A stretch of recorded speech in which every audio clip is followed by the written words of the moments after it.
How to play Clash Royale on PC like Jynxzi. Hi everyone, I'm here to assist you today without any delay. Let's jump right in. First, open BlueStacks on your device and then search Clash Royale.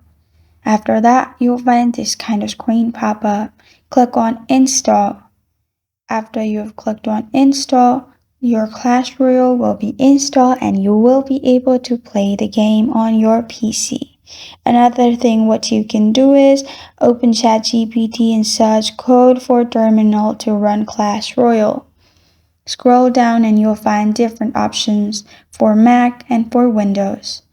In my case, it's Windows, so open PowerShell on your Windows. Copy the code and then paste it in Windows PowerShell. Press on enter and you will be able to play Clash Royale on your PC.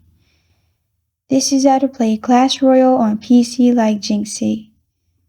Thank you for joining me today. If this video helps you out, please leave a like and subscribe for more.